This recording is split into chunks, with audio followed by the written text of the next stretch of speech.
नमस्कार दोस्तों, स्वागत है आप सभी का एक बार फिर इंडिया के leading study YouTube channel wifi study पर। मेरा नाम है आकाश और हम और आप जुड़ चुके हैं वाईफाई स्टडी स्टूडियोज़ पर, जो कि पार्ट है अनअकैडमी का। दोस्तों, आप सभी को रक्षाबंधन की बहुत बहुत शुभकामनाएं। और आज के सेशन को शुरुआत करते हैं एसएससी सीजीएल सीएचएसएल सीपीयूएसआई के मॉक टेस्ट नंबर 24। आपको पता है कि हम मॉक टेस्ट सीरीज़ स्टार्ट कर चुके हैं और काफ़ी दिनों से इस मॉक टेस्ट सीरीज़ को चल रहे हैं। पहले तो हमने बेसिक से सारे चैप्टर्स पढ़े। बेसिक से सारे चैप्टर्स पढ़ने के बाद अब उन चैप्टर्स का हम लगा रहे हैं मॉक टेस्ट। तो आपको पता है कि हम आज 24 नंबर मॉक टेस्ट पे हैं। और 24 नंबर मॉक टेस्ट हमारे लिए इसलिए इम्पोर्टेंट है क्योंकि इससे पहले हम लोग अगर 23 मॉक टेस्ट लगा चुके हैं, तो इसका मतलब अगर 10 से 15 मॉक टेस्ट भी आप पकड़ के चलो तो लगभग 250 से 300 मॉक टेस्ट हम लोग ऑलरेडी नंबर ऑफ क्वेश्चन हम लगा चुके हैं। ठीक है, तो ये इसलिए इम्पोर्टेंट है आपके लिए दोस्तों। और यहाँ पर आपको किस तरीके से क्वेश्चंस करने होते हैं, कैसे एग्जाम में क्वेश्चंस आते हैं, ये सारी चीज़ें मैंने आपको मॉक टेस्ट के दौरान बताई हैं। आज का मॉक टेस्ट आप सभी के लिए बहुत स्पेशल है। स्पेशल इसलिए दोस्तों क्योंकि आज के इस मॉक टेस्ट में मैं आपको कुछ ऐसे क्वेश्चंस कराने वाला हूं जो कि हम कुछ अपनी स्पेशल क्लासेस में करते हैं। जी हाँ दोस्तों, मैं बात कर रहा हूं रीजनिंग मेला की। रीजनिंग मेला जो कि आपको पता है वीकेंड्स पे होता है। आप में से कई लोग शायद वो क्लास अभी तक अटेंड नहीं किए होंगे, या शायद हो सकता है काफ़ी लोग इस क्लासेस को लाइव नहीं देख पाते होंगे, बाद में देखे होंगे। तो जो भी स्टूडेंट्स इसको पहली बार देखेगा इस क्लास को, तो उसको पता चलेगा कि हम रीजनिंग मेला में एक कितना डिफरेंट कंटेंट और कितना ही एक up to the exam level का कंटेंट हम पढ़ते हैं, और काफ़ी इंटरेस्टिंग होता है वो सेशंस। तो आज के इस सेशन में मैंने कुछ क्वेश्चंस अपने उस सेशन से भी उठाए हैं जो कि है रीजनिंग मेला, क्योंकि आज मैं आपको ये भी बताना चाहता हूँ कि वो सेशन रीजनिंग मेला आपके लिए कितना इंपॉर्टेंट है। ठीक है, चलिए स्टार्ट करते हैं दोस्तों। कुछ इंपॉर्टेंट चुनिंदा और एग्जामिनेशन लेवल वाले क्वेश्चंस आज मैंने उठाए हैं। चलिए स्टार्ट करते हैं, देखते हैं कौन कौन से वो क्वेश्चंस हैं, और ये भी देखना है कि आप लोगों को कितना इसको याद है या कितना नहीं। और दूसरी बात दोस्तों कि ये जो सेशन है आज का, आज आपको पता है कि रक्षाबंधन है, सभी लोग आज बिजी हैं, बट फिर भी हम आपके लिए क्लास ले रहे हैं। बट थोड़ा सा है कि हमने अपने आप को थोड़ा सा फ्री किया है। ये एक प्रीमियर सेशन है, और प्रीमियर सेशन में आप मुझे सुन सकते हैं, आप कमेंट्स कर सकते हैं, आंसर्स दे सकते हैं। हाँ, लेकिन आपके जो चैट है, आपके जो कमेंट्स है, वो मैं लाइव तो नहीं, लेकिन मैं बाद में ज़रूर देखूंगा कि आप लोगों ने क्या आंसर्स किए, क्या बोला, क्या कहा, वो सारी चीज़ें मैं बाद में ज़रूर देखूंगा। ठीक है, चलिए। तो सबसे पहले दोस्तों, ये है मेरा टेलीग्राम चैनल। अगर आप लोगों ने अभी तक इस टेलीग्राम चैनल को ज्वाइन नहीं किया तो जल्दी से इसको ज्वाइन कर दीजिए, क्योंकि यहाँ पर आपको पीडीएफ्स, लिंक्स और डेली क्लासेस के जो भी क्वेश्चंस के डाउट होते हैं उसको हम सॉल्व करते हैं। दोस्तों, ये है मेरा अनअकैडमी पर मेरा एजुकेटर पेज। एसएससी कैटेगरी के अंदर आप इसको मुझे फॉलो कर सकते हैं अंडर द एसएससी कैटेगरी। चतुर10 का कोड याद रखिएगा दोस्तों, क्योंकि चतुर10 कोड यूज़ करके आप अनअकैडमी पर कोई भी सब्सक्रिप्शन, आइदर वो railways, SSC, bank, UGC NET, NEET या आईआईटी जेईई, कोई भी आप सब्सक्रिप्शन ले सकते हैं। आरपीएससी, किसी के भी सब्सक्रिप्शन पर लेकर आप सिर्फ उसको चतुर10 कोड यूज़ करते हैं तो आपको 10% का इंस्टेंट डिस्काउंट वहाँ पर मिल जाता है। दोस्तों, इसके बारे में आपको पता ही है, ये है हमारा मेगा क्विज टॉपर्स फाइट, और ये आज होना है 5 बजे। पहले से बता दूं मैं आपको, ऐसा नहीं कि वो भी प्रीमियर होगा, वो लाइव होगा। और आज 5 बजे मेगा क्विज बिल्कुल होगा, टॉपर्स फाइट। और टाइमिंग इसका आपको पता ही है। और इसका लिंक कहाँ मिलेगा आपको? टेलीग्राम चैनल पर। तो भैया इस टेलीग्राम चैनल पर आपको लिंक मिलने वाला है दोस्तों। सो प्लीज़ टेलीग्राम चैनल को ज्वाइन करिए, जिससे आपको इस टॉपर्स फाइट मेगा क्विज का जो इंपॉर्टेंस है वो समझ में आए। यहाँ पर 200 से 300, 400, लगभग 500 भी कभी स्टूडेंट्स आते हैं जो कि अपने अपने जो भी उनकी नॉलेज है उसको शेयर करके अपनी अपनी रैंक लेकर आते हैं। 300-400 लोगों में उनकी काफ़ी अच्छी रैंक आती है। जो आज 2 महीने 2.5 महीने पहले स्टार्ट करे थे, आज उन लोगों की रैंक आप देखिए बहुत अच्छी हो गई है। और बाकी अगर मैं बोलूँ दोस्तों, तो इसमें हम लोग लगभग 1500 से ऊपर क्वेश्चंस ऑलरेडी कंप्लीट कर चुके हैं। ठीक है, और ये मेरा शेड्यूल है, आपको पता है 12 बजे डेली एसएससी सीएचएसएल की क्लास जो कि अभी हो रही है। बैंक की क्लास 1 PM, उसके बाद रेलवे ग्रुप डी, और उसके बाद आपका शाम को 5 बजे तो होता ही। और रात में 10 बजे दोस्तों क्या होता है? रात में 10 बजे होता है मेरा अनअकैडमी पर प्लस कोर्स। जी हाँ दोस्तों, अगर आप लोग रीजनिंग बेसिक से पढ़ना चाहते हैं तो अनअकैडमी पर मेरा कंप्लीट बेसिक रीजनिंग बैच शुरू हो चुका है। 3 क्लासेस हो गई हैं उसकी, और आज होनी है उसकी चौथी क्लास। तो क्लॉक का चैप्टर आज स्टार्ट कर दिया है मैंने, आप चाहें तो आज पढ़ सकते हैं उसको। आपको उसके लिए अनअकैडमी का सब्सक्रिप्शन लेना होता है, जिसके थ्रू आपको रीजनिंग, मैथ, इंग्लिश, जीए और जीएस ये सारी की सारी क्लासेस आपको मिल जाती हैं। कैसे करना है, क्या करना है, नीचे दिए गए टेलीग्राम चैनल पर एक बार मुझे मैसेज करिए, मैं आपको बताता हूँ किस तरीके से अनअकैडमी प्लस ज्वाइन किया जाता है। चलिए दोस्तों, ये वन ऑफ द बहुत ही फेवरेट क्वेश्चन था आपका, और मैं चाहता हूँ कि आप इस क्वेश्चन का फटाफट से आंसर दीजिए, क्योंकि इस क्वेश्चन में एक खास ट्रिक लगी हुई है। देखिए दोस्तों, कभी भी एक ट्रायंगल के उसके बेस पर जब हम एक लाइन गिराते हैं किसी पॉइंट से, मतलब ये बेस होता है, ये जो नीचे बना हुआ है ये बेस है, और किसी भी एक पॉइंट से जब हम लाइन गिराते हैं तो इस लाइन ने इस बड़े वाले ट्रायंगल को कितने पार्ट में डिवाइड किया? आप कहेंगे एक पार्ट और दो पार्ट। तो हम क्या कर देते हैं, एक और दो को जोड़ देते हैं और आंसर कितना आ जाता है? 3। क्लियर है? इतना तो सबको पता है। अगर मैं आपसे बोलूं कि मैंने भाई लाइन गिराई और अब यहाँ पर लाइन मैंने 2 गिराई, तो क्या करते हैं, यहाँ पर 1 लिखते हैं, यहाँ 2 लिखते हैं, यहाँ 3 लिखते हैं, 3 पार्ट्स मिलते हैं क्योंकि, और तीनों ही नंबर को अगर हम जोड़ देंगे तो इस पूरे फिगर में टोटल हमें ट्राइंगल कितने मिले? 6 मिले। 3, 2, 5 और 1 6। आप गिन कर देख लीजिए, इसके अंदर 6 होंगे, इसके अंदर 3 होंगे, ये प्रूव्ड है। लेकिन वहीं दोस्तों, अगर मैं कुछ इस तरीके से फिगर बनाता हूं जहां पर एक लाइन गिरी हुई है, एक बार फिर से बना देता हूं इस फिगर को। देखिए, जब मैं यहां पर एक फिगर बनाता हूं जहां पर एक लाइन गिरी हुई है, ठीक, लेकिन मैंने यहां पर इसको डिवाइड कर दिया इस तरीके से, तो इसका मतलब अब क्या हुआ, हमने लाइन तो गिराई लेकिन अब जो बेस है हमारे पास वो ज़्यादा हो गए, बढ़ गए। कैसे? ये है बेस नंबर 1, ये है आपका बेस नंबर 2 और ये बनेगा आपका बेस नंबर 3, क्योंकि अब यहाँ पर 3 बेस हो गए। तो ये जो ट्रिक मैंने आपको लगाई थी, ये ट्रिक आपको अब सभी इस पूरे के सारे बेस में लगानी पड़ेगी। कैसे? यहाँ पर 1 और एक 2, यहाँ पर 1 और एक 2, यहाँ पर 1 और एक 2, यानी कि अलग अलग ट्राइंगल के लिए अलग अलग हमने हिंट लगाई, यानी वो ट्रिक लगाई। ये कितने हो गए? 3, ये कितने हो गए? 3, और ये कितने हो गए? 3। 3 3 6 प्लस 3 9। क्लियर हो गया? यानी कि इस पूरे के पूरे फिगर में आपके पास कितने टोटल ट्राइंगल है? 9 ट्राइंगल्स है। अब यही ट्रिक हमें कहीं ना कहीं इस फिगर में लगानी है, जो कि आपको सामने दिख रहा है। सबसे पहले ये बताइए कितने बेस है? तो आप कहेंगे सर एक तो हमें बेस ये दिख रहा है, बेस नंबर 1, एक बेस हमें मिलेगा ये वाला जो कि होगा आपका बेस नंबर 2, एक बेस मिलेगा हमें ये वाला जो कि होगा हमारा बेस नंबर 3, और एक बेस मिलेगा दोस्तों ये वाला जो कि होगा हमारा बेस नंबर 4। 4 बेसेस हैं तो 4 अलग अलग तरीके से ट्रिक लगेंगी। कैसे? देखिए, 1 2 3 4 और 5। तो भाई लाइन जो गिरी है उसने बड़े वाले जो आपको पार्ट दिख रहे हैं 5, तो सभी को क्या कर देंगे? जोड़ देंगे, यानी कि 1 + 2 + 3 + 4 + 5। ठीक है, करेक्ट आंसर क्या हो जाएगा? 15। 15 इज द करेक्ट, यानी कि इस बड़े वाले से कितने मिले? 15 मिले। लेकिन अगर मैं इस बेस की बात करूं तो भाई इस बेस पर भी तो लाइन आ रही है, 1 2 और 3, कितने मिलेंगे? 3 2 5 और 1 6। अगर मैं इस बेस की बात करूं तो 1 2 3, यहां से भी कितने मिले आपको? 6 मिलेंगे। और इस बेस की बात करूं तो 1 2 और 3, यहां से भी कितने मिलेंगे? 6 मिलेंगे। अब सभी को जोड़ दीजिए, 15 तो ऑलरेडी मिल गए थे, 6 मिले यहां से, 6 मिले यहां से, 6 मिले यहां से, कितने हो गए? 6 + 6 + 6 दैट इज 18। और 18 में अगर मैं 15 और जोड़ दूं जो कि पहले मिले, तो कितने हो गए दोस्तों? ये हो जाएंगे आपके 33।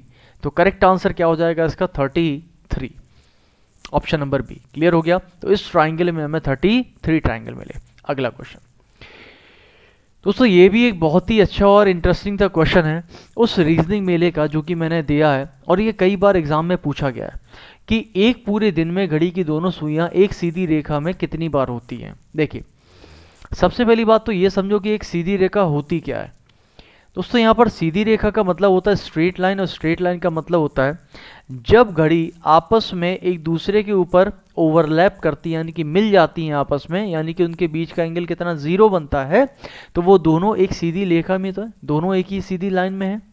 और जब घड़ी की दोनों सुइयां एक दूसरे से विपरीत दिशा में होती है, यानी कि 180 डिग्री होती है, ये तो 0 डिग्री था, जब 180 डिग्री होती है तब भी क्या होता है?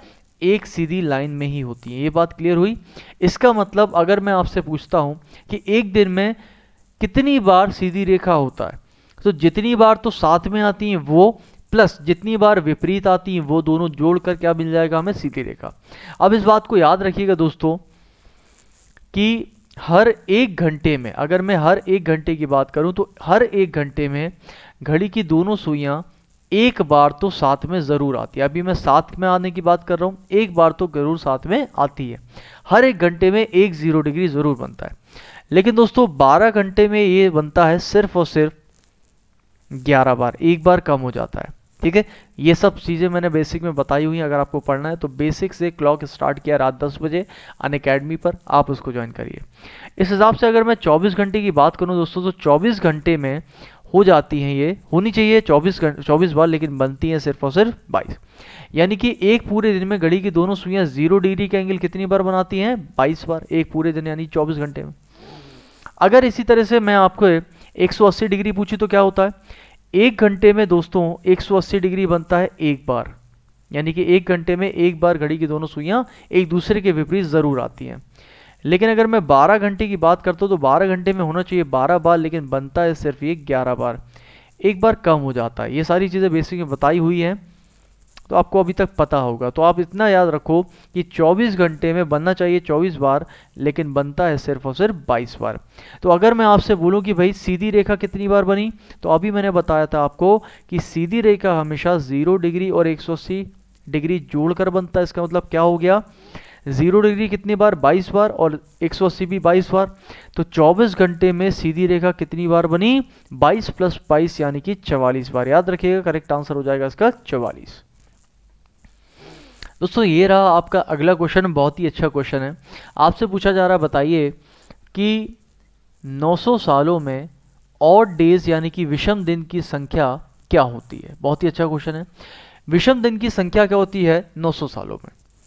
अब देखो यहाँ पर मैंने आपको बहुत बार बताया हुआ है कि 400 सालों में विषम दिन की संख्या कितनी होती है, 0। उसके बाद क्या होता है, 600, 700, 800, 900, 1000, इस तरह से चलेगा। तो हमेशा ध्यान रखिएगा एक सीरीज चलती है, जैसे कि 100 में कितने होते हैं, 5, 200 में कितने होते हैं, 3, 300 में कितने होते हैं, 1, और 400 में कितने होते हैं, 0। यानी कि 5310 की एक सीरीज रिपीट होती है। ये सिर्फ मैं याद नहीं करवा रहा हूँ, मैंने इसको अपनी बेसिक क्लास में पूरा को पूरा प्रूव किया हुआ है। तो अगर आप चाहें तो बेसिक कैलेंडर्स का चैप्टर पूरा पढ़ सकते हैं, टेलीग्राम से मुझसे मांग लीजिएगा, 4 घंटे का पूरा बेसिक चैप्टर आप उसको पढ़ सकते हैं। तो अगर 5310 की सीरीज हमेशा रिपीट होती है, 5310 5310, तो अगर 400 में 0 आ चुका है तो इसका मतलब अब क्या होगा, 5310। क्लियर हो गया।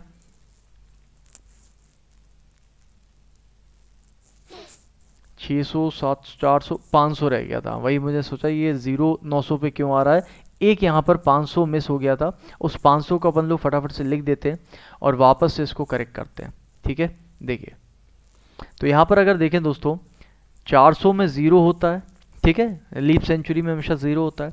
उसके बाद 500 आया, फिर आया 600, फिर 700, फिर 800 और फिर 900। चलिए देखते हैं, अगर 400 में 0 हो चुका है तो हमारी सीरीज क्या रिपीट करती है, 5310, फिर क्या आएगा 5310, और फिर क्या आएगा 5310। तो 900 में अगर देखा है तो कितने ऑड डेज हो जाएंगे, 5। तो करेक्ट आंसर क्या हो जाएगा इसका, 5। अगले क्वेश्चन पर चलते हैं दोस्तों। आपसे पूछा गया है कौन सा नंबर अपोजिट होगा 2 के। आप सोच रहे होंगे कौन से 2 के, तो दोस्तों ये है वो पासा जिसके अपोजिट में आपको नंबर पता करने हैं। देखिए तो 2 के विपरीत कौन सा नंबर होगा। इस क्वेश्चन को करने के लिए आपको सच बताऊं तो पेन पेपर की जरूरत नहीं है, आप इसको दिमाग में कर सकते हैं। कैसे, देखिए ध्यान से, मैंने आपको एक ट्रिक बताई हुई है, वो ये है कि अगर किसी भी 2 पासे में कोई एक नंबर कॉमन दिख जाए आपको, तो यहां पर क्या नंबर कॉमन दिख रहा है, 4। अगर वो कॉमन वाला नंबर एक ही सतह पर है दोनों पासे में, तो ध्यान रखिएगा ये 3 हमेशा 1 के विपरीत होगा और ये 5 हमेशा 2 के विपरीत होगा। फिर से बोल रहा हूं, अगर कोई एक नंबर कॉमन दिख जाता है 2 पासों में, ठीक है, तो अगर वो एक ही सतह पर है, कॉमन वाला नंबर, तो सामने वाला हमेशा सामने के विपरीत होगा और राइट वाला हमेशा राइट के विपरीत होगा। यानी 3 का विपरीत 2 होगा और 5 का विपरीत हमेशा 3 का विपरीत हमेशा 1 होगा और 5 का विपरीत हमेशा 2। यानी कि 3 का विपरीत क्या हो गया 1, 5 का विपरीत क्या हो गया 2, तो बचा क्या 4 और बचा 6, तो ये सब आपस में अपोजिट हो गए। आपसे पूछा गया था 2 के विपरीत कौन होगा, तो आंसर क्या आ जाएगा हमारा 5। तो correct answer will be option number C यानी कि 5। अगला क्वेश्चन देखिए, ये कह रहे हैं कि अगर इंग्लिश अल्फाबेटिकल डिक्शनरी में ए का मतलब ए है, तो वो कह रहे हैं कि अगर ए का मतलब ए है लेकिन यहाँ पर बी का मतलब डी है, तो मतलब क्या हुआ, ए की वैल्यू 1 होती है तो 1 की वैल्यू 1 ही रखी, बट बी की वैल्यू 2 होती है और वो कह रहे हैं कि अगर ये 4 हो जाए मतलब कि डबल हो जाए, ये तो कह रहे हैं।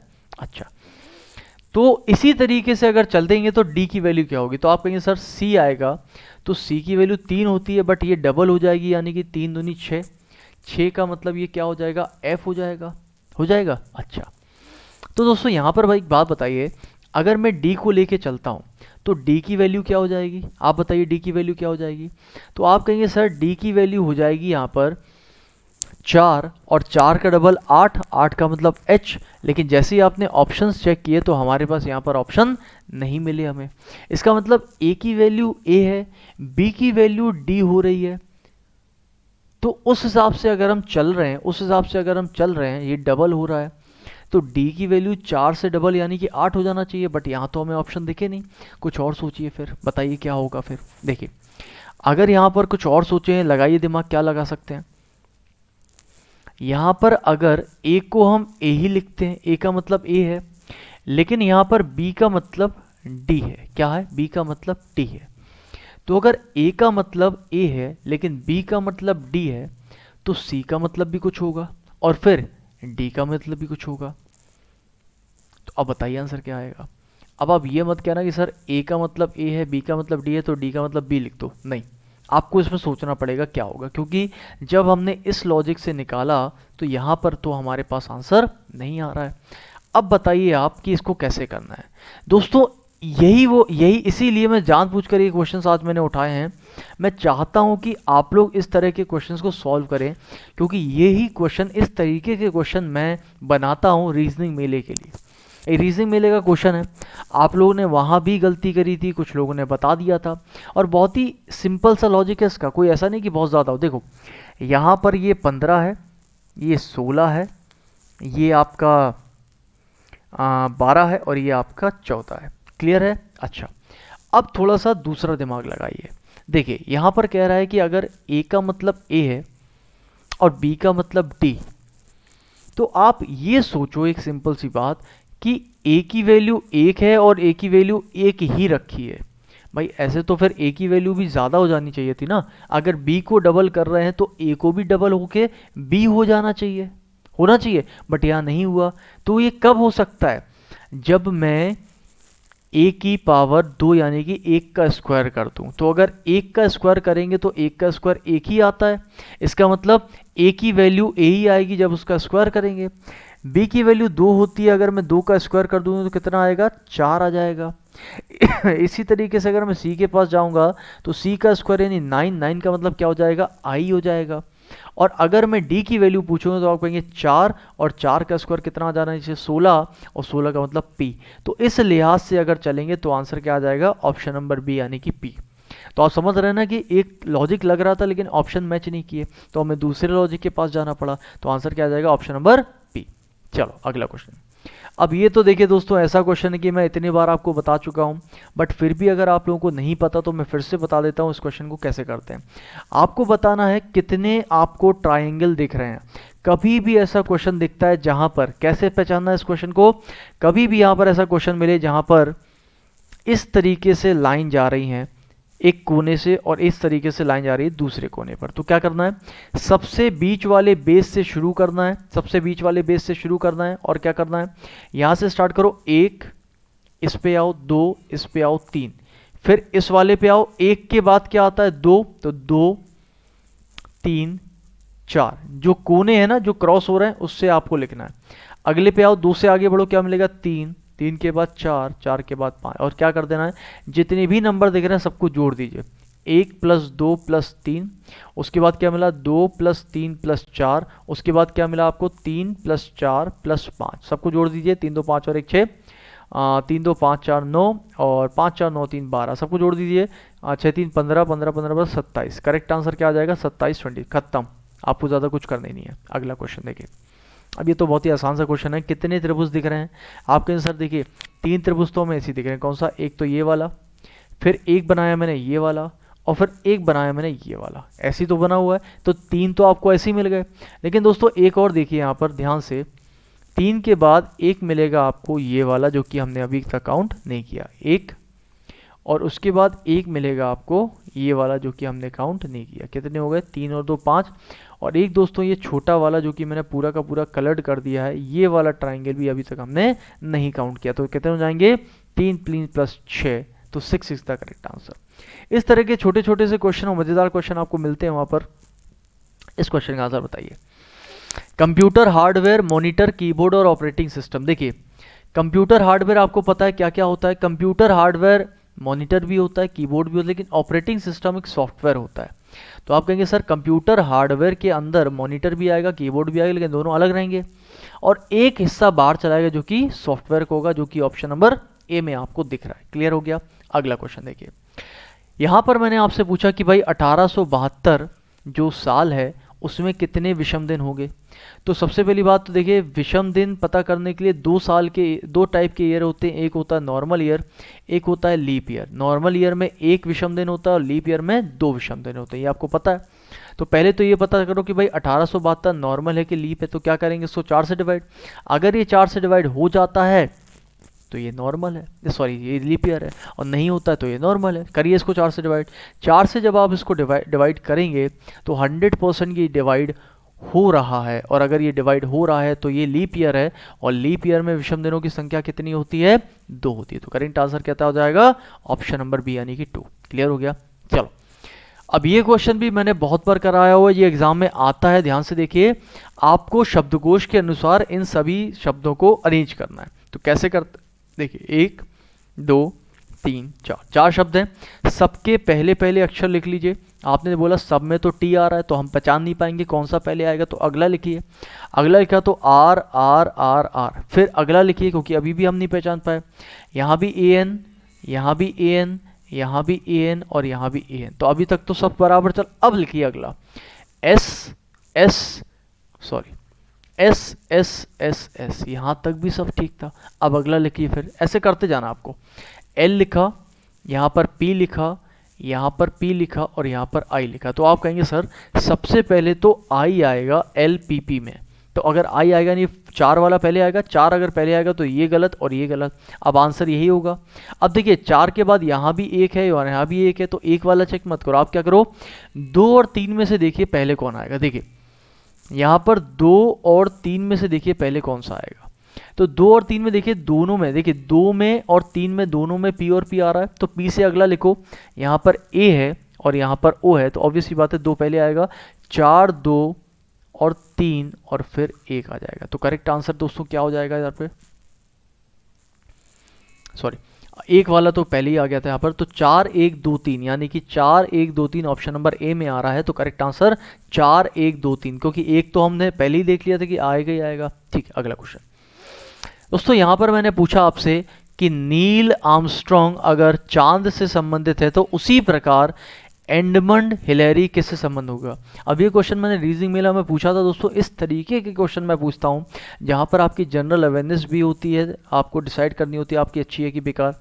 दूसरा, आपकी जो जीएस है वो स्ट्रॉन्ग भी होती है कहीं ना कहीं। आपको पता है नील आर्मस्ट्रॉन्ग चांद पे जाने सबसे पहले व्यक्ति थे, तो जिस तरीके से नील आर्मस्ट्रॉन्ग चांद से संबंध है उसी प्रकार से एडमंड हिलेरी कौन है, ये भी कोई ना कोई फर्स्ट पर्सन होंगे। तो जी हाँ दोस्तों, अगर आपको नहीं पता तो बता दूं, एवरेस्ट पर जाने वाले 2 सबसे पहले व्यक्ति थे, उनमें से एक का नाम है एडमंड हिलेरी। क्लियर हो गया, याद रखिएगा एडमंड हिलेरी। ठीक, चलो अगले क्वेश्चन पर चलते हैं दोस्तों। यहाँ मैंने आपसे पूछा है कि 3:12 पर दोनों सुई के बीच का एंगल क्या होगा। ये क्वेश्चंस भी मैंने बहुत ही बढ़िया तरीके से बनाया और आपसे पूछा था। अगर आप लोगों ने इस क्वेश्चन को नहीं किया है तो आज करिए और बताइए कैसे होगा। देखिए बहुत ही अच्छा क्वेश्चन है। यहाँ पर आपको बताना है कि पहला है, दूसरा है, तीसरा है या चौथा है। देखिए 3:12 पर दोनों सुई के बीच का एंगल कैसे पता चलेगा। मैंने आपको बताया हुआ कभी भी आपका टाइम दिया ना उसको पहले काट के देखा करो, क्या वो 1:4 या 1:5 बन रहा है। जी हाँ, ये कितना बन रहा है 1:4। भाई 3 से 12 कितनी बार, 4 बार जाता है। अगर आपके टाइम का रेशियो 1:4 होता है तो क्या करते हैं, 3:12 मिनट का हमेशा डबल कर देता है, यानी कि कितना बनेगा 24 डिग्री। और अगर 24 डिग्री बनेगा तो बताइए इसमें से आंसर कौन सा होगा। 24 डिग्री तो कहीं दिया नहीं है, कुछ वैल्यू दी हुई है, ये होगा नहीं। 64 का अंडर रूट तो 8 होता है, 676 का अंडर रूट 26 होता है, 576 का अंडर रूट जरूर होता है 24। जी हाँ बिल्कुल सही है। तो करेक्ट आंसर ऑप्शन नंबर 3 होगा, ये भी गलत हो जाएगा। क्लियर हो गया। तो आप देख सकते हैं कि मैंने पूछा एक आसान सा क्वेश्चन, लेकिन ऑप्शन में थोड़ा सा एक कैलकुलेशन डाल दी। बहुत से लोग गलती कर जाएंगे, वो कहीं 64 लगा दें, कोई 676 लगा देगा, या जिसको पता नहीं होगा वो क्या करेगा। तो आप समझ सकते हैं ना कि यहाँ पर ये कितना ही एक अच्छा क्वेश्चन बन गया, आसान सा क्वेश्चन कुछ ट्रिकी बन गया। ठीक, अगले पे चलते हैं। सॉरी दोस्तों, यहाँ पर आज के लिए आधा घंटा समाप्त हुआ आपका। तो आज के लिए बस इतना ही। ये क्वेश्चंस कराने का सिर्फ एक ही मकसद था, वो ये कि आज आप भी थोड़ा सा एंजॉय करो। आज रक्षाबंधन है, आप भी चाहिए मस्त एकदम घूमिए फिरिए। 5 बजे आ जाइएगा मेगा क्विज में। दूसरा मैं आप सभी को बस ये बताना चाह रहा था, जिसने भी रीजनिंग मेला नहीं देखा, ये कुछ झलकियां हैं रीजनिंग मेले के क्वेश्चंस की। इस तरीके के क्वेश्चंस ये तो बहुत ही मामूली हैं। हर एक रीजनिंग मेले में कंटेंट जो है वो बढ़िया मस्त डबल होता जा रहा है। आप आइए रेगुलर के रीजनिंग मेला, जो कि वीकेंड्स पे होता है, संडे और सैटरडे, रोज रात 9 बजे। सभी लोग जुड़िए। बाकी अब मिलते हैं आपसे 5 बजे, तब तक के लिए शुक्रिया दोस्तों। मिलते हैं आपसे 5 बजे और मिलते हैं आपसे अब कल। तब तक के लिए शुक्रिया। खुश रहिए, मज़े से रहिए और पढ़ते रहिए। Thank you so much.